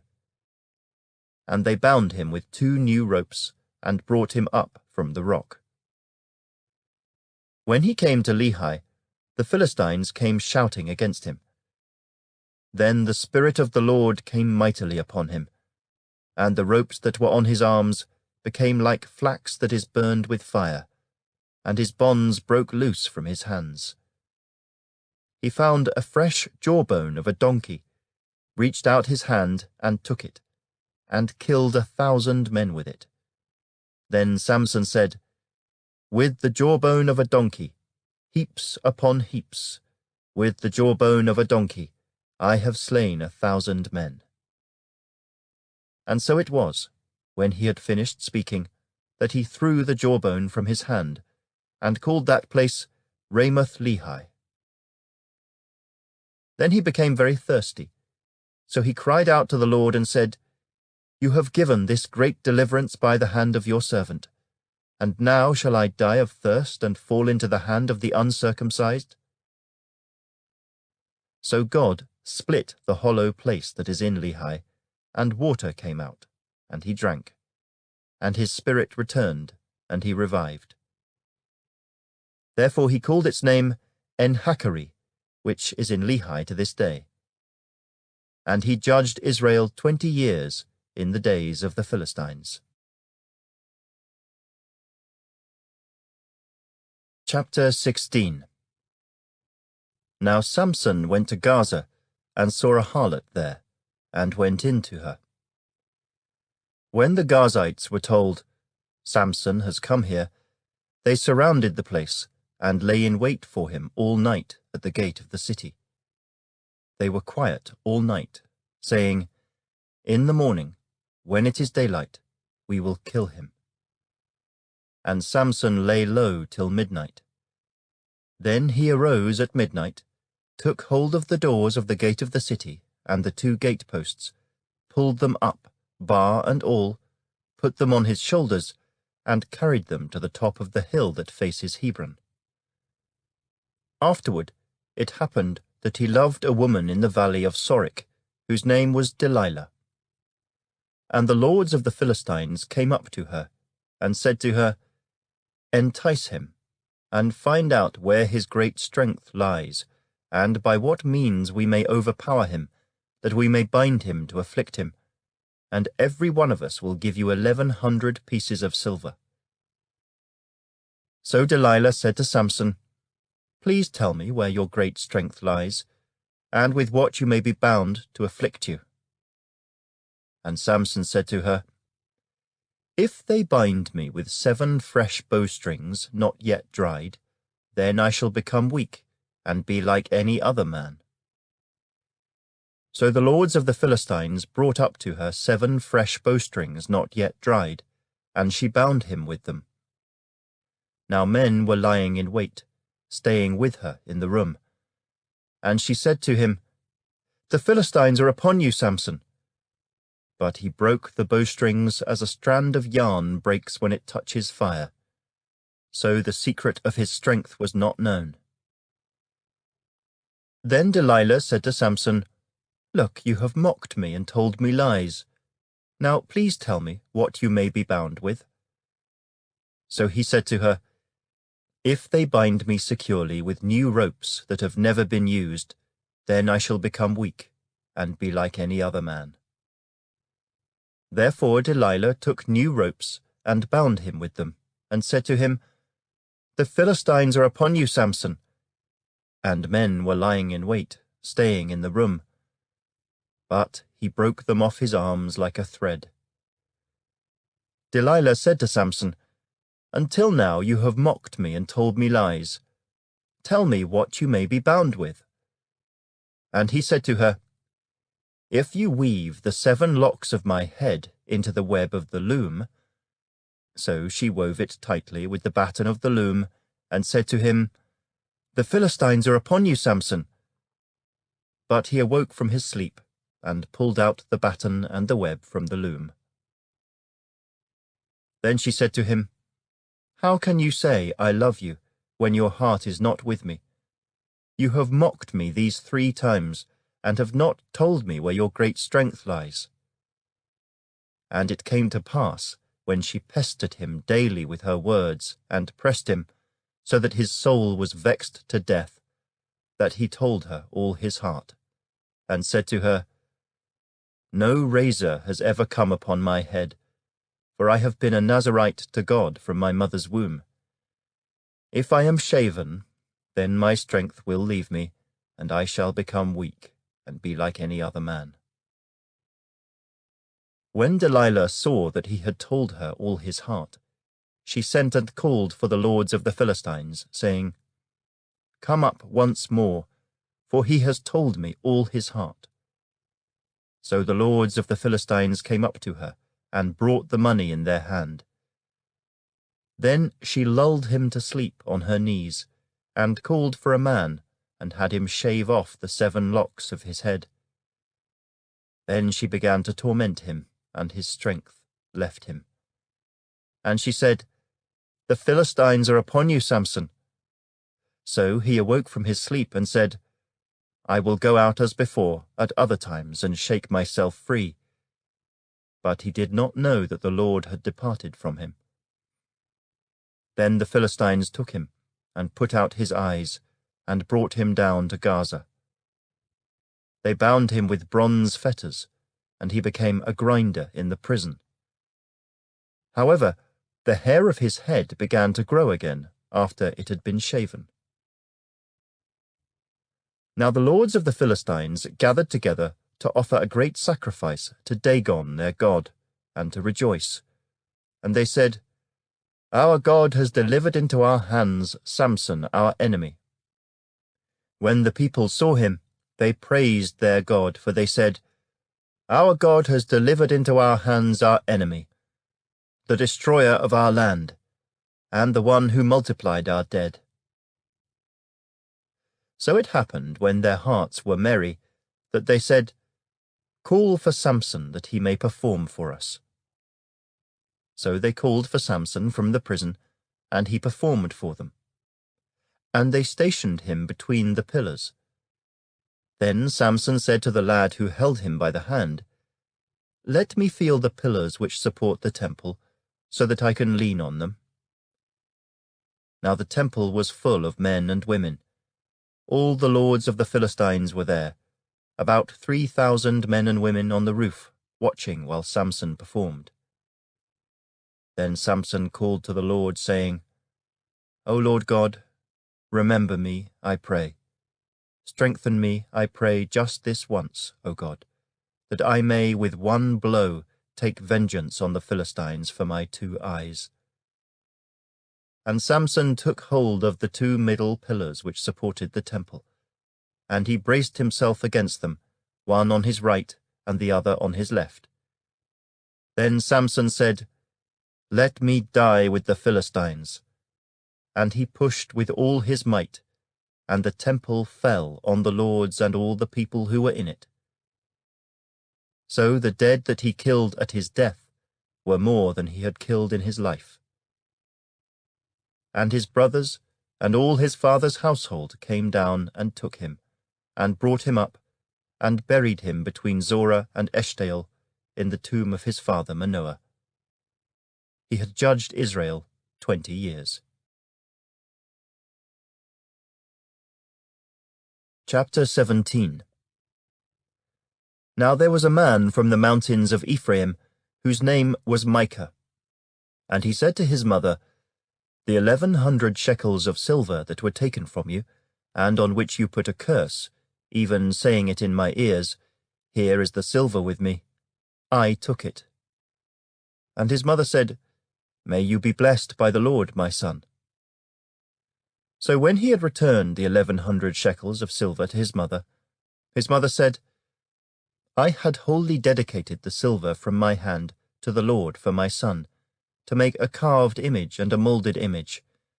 Now therefore I will return it to you." Thus he returned the silver to his mother. Then his mother took 200 shekels of silver and gave them to the silversmith, and he made it into a carved image and a moulded image, and they were in the house of Micah. The man Micah had a shrine, and made an ephod and household idols, and he consecrated one of his sons, who became his priest. In those days there was no king in Israel. Everyone did what was right in his own eyes. Now there was a young man from Bethlehem in Judah, of the family of Judah. He was a Levite, and was staying there. The man departed from the city of Bethlehem in Judah to stay wherever he could find a place. Then he came to the mountains of Ephraim, to the house of Micah, as he journeyed. And Micah said to him, "Where do you come from?" So he said to him, "I am a Levite from Bethlehem in Judah, and I am on my way to find a place to stay." Micah said to him, "Dwell with me, and be a father and a priest to me, and I will give you 10 shekels of silver per year, a suit of clothes, and your sustenance." So the Levite went in. Then the Levite was content to dwell with the man, and the young man became like one of his sons to him. So Micah consecrated the Levite, and the young man became his priest, and lived in the house of Micah. Then Micah said, "Now I know that the Lord will be good to me, since I have a Levite as priest." Chapter 18. In those days there was no king in Israel, and in those days the tribe of the Danites was seeking an inheritance for itself to dwell in, for until that day their inheritance among the tribes of Israel had not fallen to them. So the children of Dan sent 5 men of their family from their territory, men of valor from Zorah and Eshtaol, to spy out the land and search it. They said to them, "Go search the land."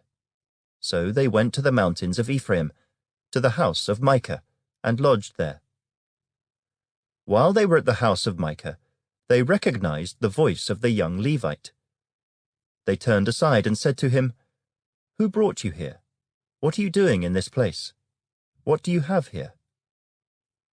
He said to them, "Thus and so Micah did for me. He has hired me, and I have become his priest." So they said to him, "Please inquire of God, that we may know whether the journey on which we go will be prosperous."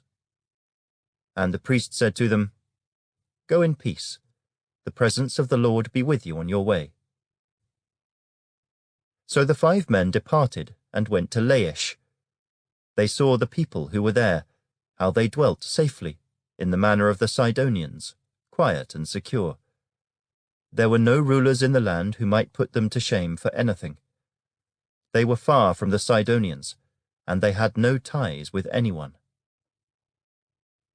Then the spies came back to their brethren at Zorah and Eshtaol, and their brethren said to them, "What is your report?" So they said, "Arise, let us go up against them, for we have seen the land, and indeed it is very good. Would you do nothing? Do not hesitate to go, and enter to possess the land. When you go, you will come to a secure people and a large land, for God has given it into your hands, a place where there is no lack of anything that is on the earth." And 600 men of the family of the Danites went from there, from Zorah and Eshtaol, armed with weapons of war. Then they went up and encamped at Kirjath-jearim in Judah. Therefore they call that place Mahaneh-dan to this day. There it is, west of Kirjath-jearim. And they passed from there to the mountains of Ephraim, and came to the house of Micah. Then the 5 men who had gone to spy out the country of Laish answered and said to their brethren, "Do you know that there are in these houses an ephod, household idols, a carved image, and a moulded image? Now therefore consider what you should do." So they turned aside there, and came to the house of the young Levite man, to the house of Micah, and greeted him. The 600 men, armed with their weapons of war, who were of the children of Dan, stood by the entrance of the gate. Then the 5 men who had gone to spy out the land went up. Entering there, they took the carved image, the ephod, the household idols, and the moulded image. The priest stood at the entrance of the gate with the 600 men who were armed with weapons of war. When these went into Micah's house and took the carved image, the ephod, the household idols, and the moulded image, the priest said to them, "What are you doing?" And they said to him, "Be quiet. Put your hand over your mouth and come with us. Be a father and a priest to us. Is it better for you to be a priest to the household of one man, or that you be a priest to a tribe and a family in Israel?" So the priest's heart was glad, and he took the ephod, the household idols, and the carved image, and took his place among the people. Then they turned and departed, and put the little ones, the livestock, and the goods in front of them. When they were a good way from the house of Micah, the men who were in the houses near Micah's house gathered together and overtook the children of Dan. And they called out to the children of Dan. So they turned around and said to Micah, "What ails you that you have gathered such a company?" So he said, "You have taken away my gods which I made, and the priest, and you have gone away. Now what more do I have? How can you say to me, 'What ails you?'" And the children of Dan said to him, "Do not let your voice be heard among us, lest angry men fall upon you, and you lose your life with the lives of your household." Then the children of Dan went their way. And when Micah saw that they were too strong for him, he turned and went back to his house. So they took the things Micah had made, and the priest who had belonged to him, and went to Laish, to a people quiet and secure. And they struck them with the edge of the sword and burned the city with fire. There was no deliverer, because it was far from Sidon, and they had no ties with anyone. It was in the valley that belongs to Beth Rehob. So they rebuilt the city and dwelt there. And they called the name of the city Dan, after the name of Dan their father, who was born to Israel. However, the name of the city formerly was Laish. Then the children of Dan set up for themselves the carved image. And Jonathan the son of Gershom the son of Manasseh, and his sons, were priests to the tribe of Dan, until the day of the captivity of the land. So they set up for themselves Micah's carved image which he made, all the time that the house of God was in Shiloh. Chapter 19. And it came to pass in those days, when there was no king in Israel, that there was a certain Levite staying in the remote mountains of Ephraim. He took for himself a concubine from Bethlehem in Judah. But his concubine played the harlot against him, and went away from him to her father's house at Bethlehem in Judah, and was there 4 whole months. Then her husband arose and went after her, to speak kindly to her, and bring her back, having his servant and a couple of donkeys with him. So she brought him into her father's house, and when the father of the young woman saw him, he was glad to meet him. Now his father-in-law, the young woman's father, detained him, and he stayed with him 3 days. So they ate and drank and lodged there. Then it came to pass on the 4th day that they arose early in the morning, and he stood to depart. But the young woman's father said to his son-in-law, "Refresh your heart with a morsel of bread, and afterward go your way." So they sat down, and the 2 of them ate and drank together. Then the young woman's father said to the man, "Please be content to stay all night, and let your heart be merry." And when the man stood to depart, his father-in-law urged him, so he lodged there again. Then he arose early in the morning on the 5th day to depart. But the young woman's father said, "Please refresh your heart." So they delayed until afternoon, and both of them ate. And when the man stood to depart, he and his concubine and his servant, his father-in-law, the young woman's father, said to him, "Look, the day is now drawing toward evening. Please spend the night. See, the day is coming to an end. Lodge here, that your heart may be merry. Tomorrow go your way early, so that you may get home."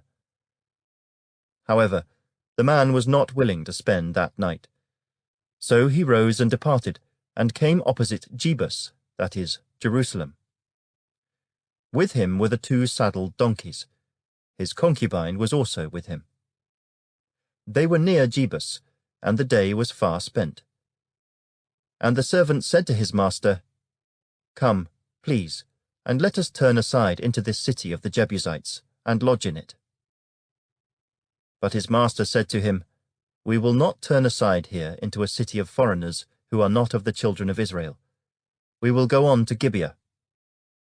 So he said to his servant, "Come, let us draw near to one of these places, and spend the night in Gibeah or in Ramah."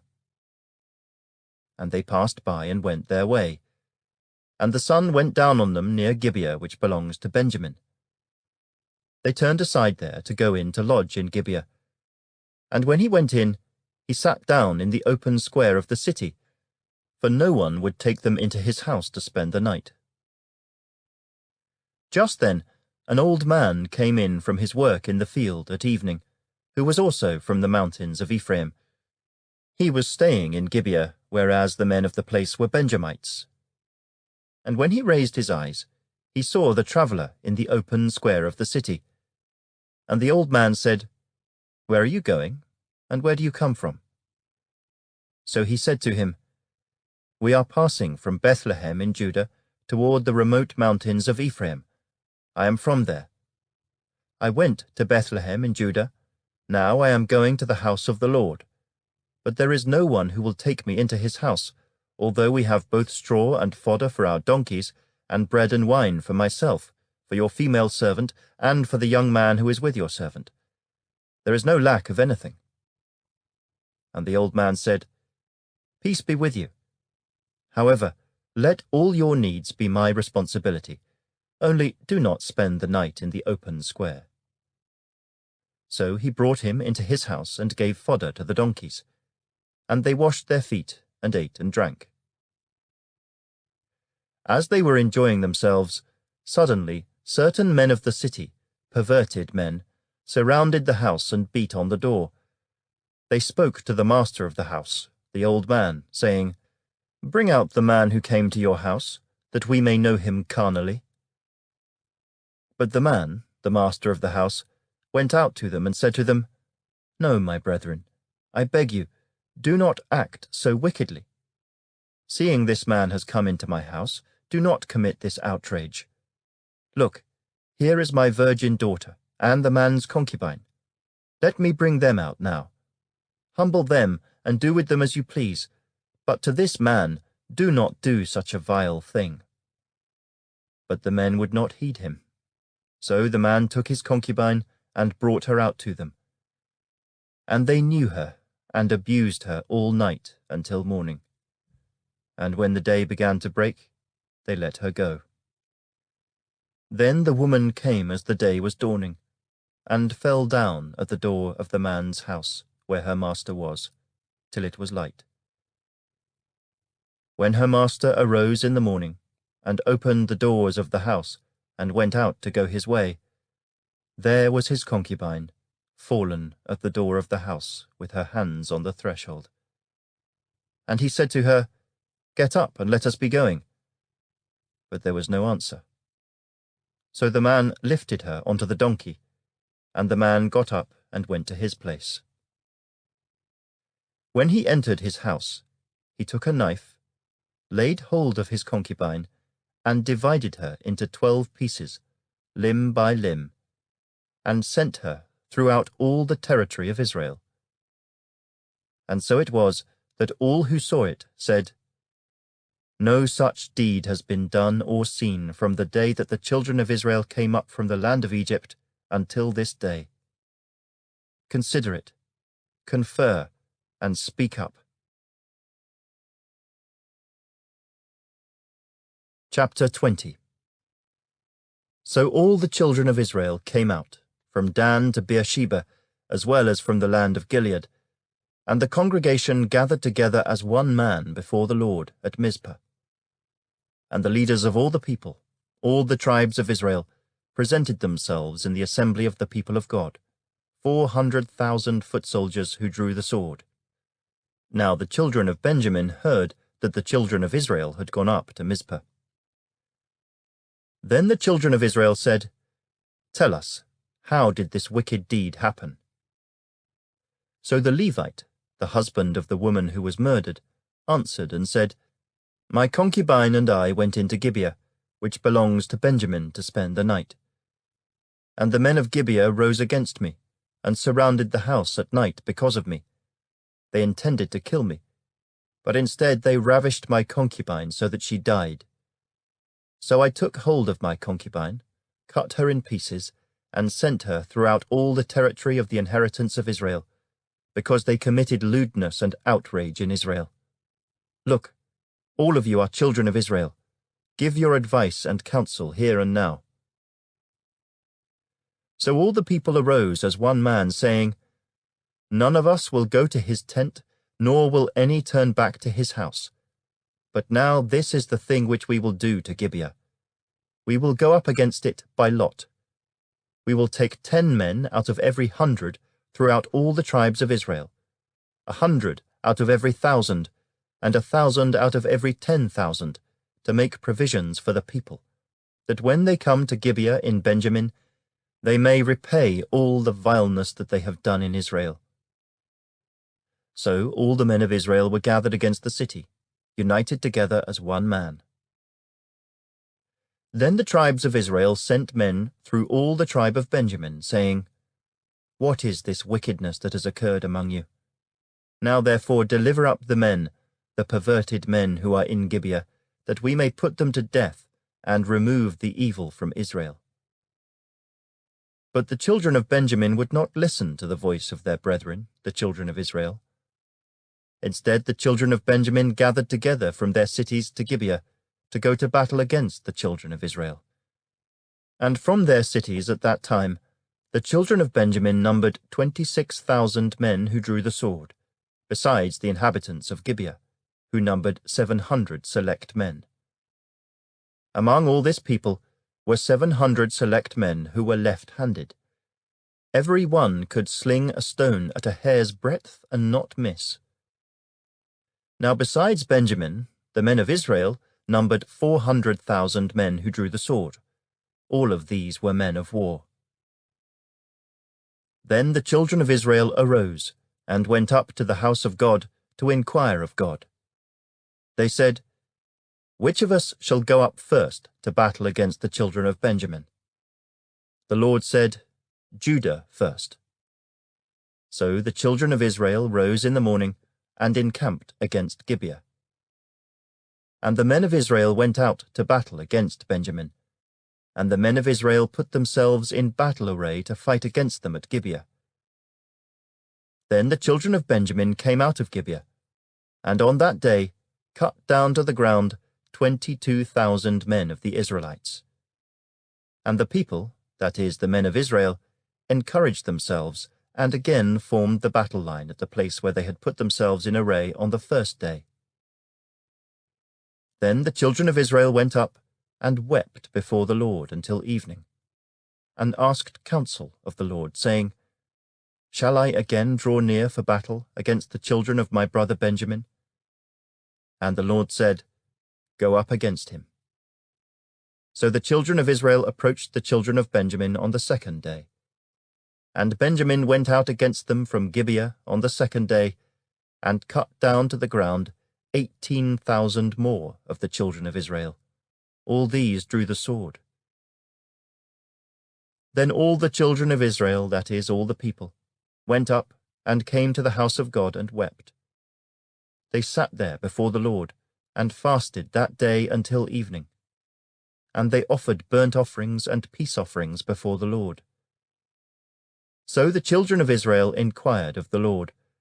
The ark of the covenant of God was there in those days, and Phinehas the son of Eleazar the son of Aaron stood before it in those days, saying, Shall I yet again go out to battle against the children of my brother Benjamin, or shall I cease? And the Lord said, Go up, for tomorrow I will deliver them into your hand. Then Israel set men in ambush all around Gibeah.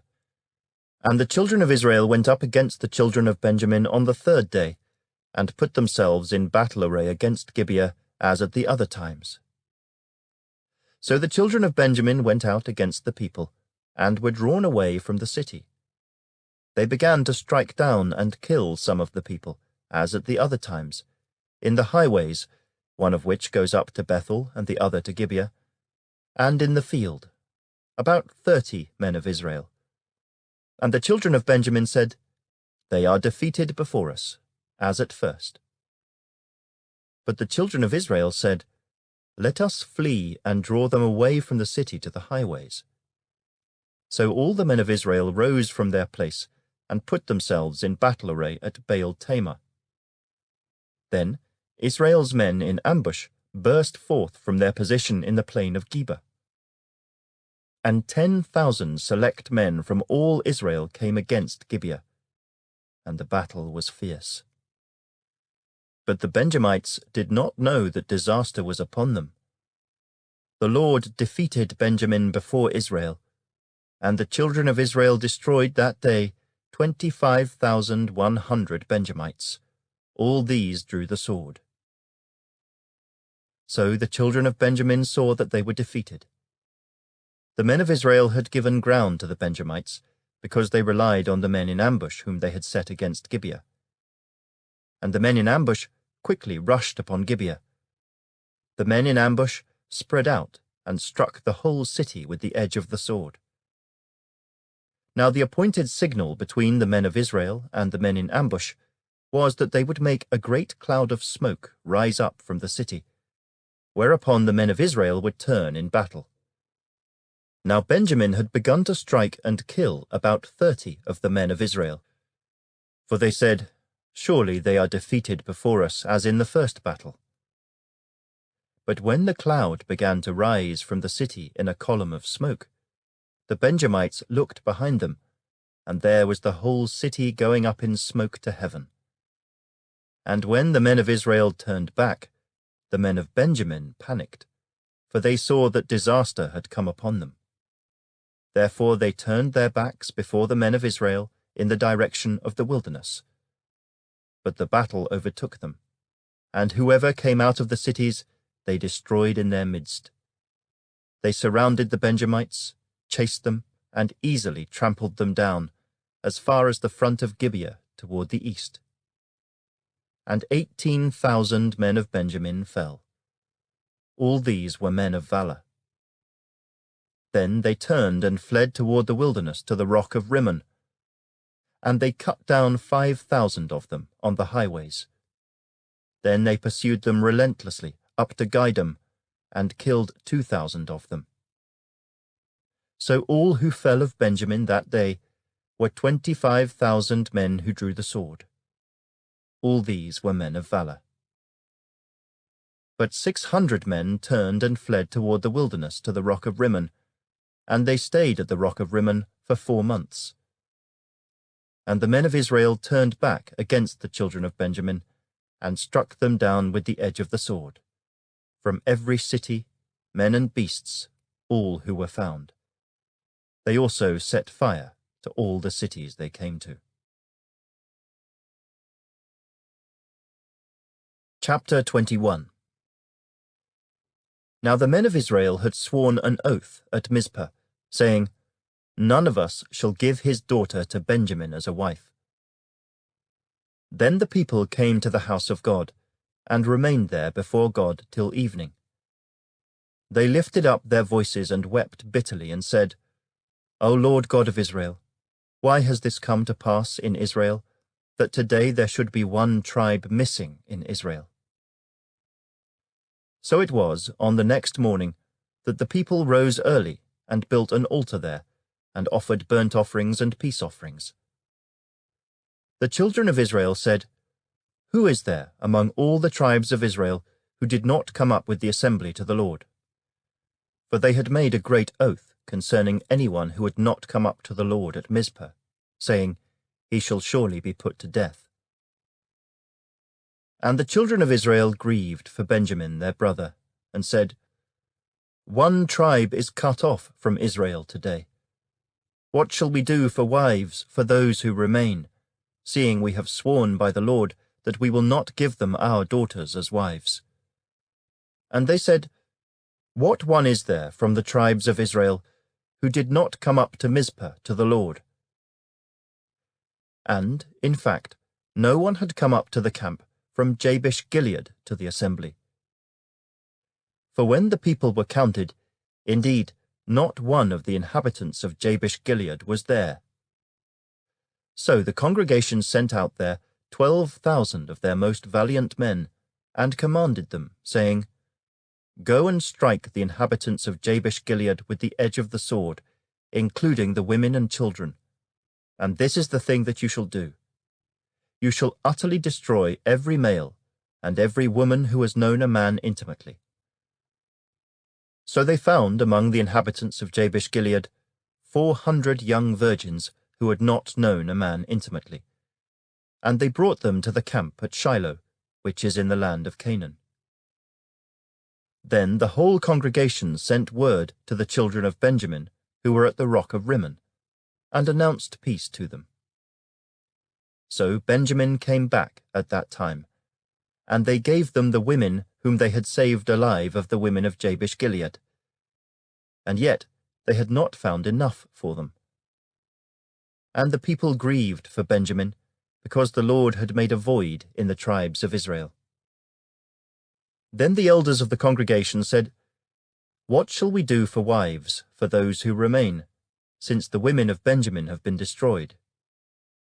And they said, There must be an inheritance for the survivors of Benjamin, that a tribe may not be destroyed from Israel. However, we cannot give them wives from our daughters, for the children of Israel have sworn an oath, saying, Cursed be the one who gives a wife to Benjamin. Then they said, In fact, there is a yearly feast of the Lord in Shiloh, which is north of Bethel, on the east side of the highway that goes up from Bethel to Shechem, and south of Libonah. Therefore they instructed the children of Benjamin, saying, Go, lie in wait in the vineyards, and watch. And just when the daughters of Shiloh come out to perform their dances, then come out from the vineyards, and every man catch a wife for himself from the daughters of Shiloh. Then go to the land of Benjamin. Then it shall be, when their fathers or their brothers come to us to complain, that we will say to them, Be kind to them for our sakes, because we did not take a wife for any of them in the war. For it is not as though you have given the women to them at this time, making yourselves guilty of your oath. And the children of Benjamin did so. They took enough wives for their number from those who danced, whom they caught. Then they went and returned to their inheritance, and they rebuilt the cities and dwelt in them. So the children of Israel departed from there at that time, every man to his tribe and family. They went out from there, every man to his inheritance. In those days there was no king in Israel. Everyone did what was right in his own eyes.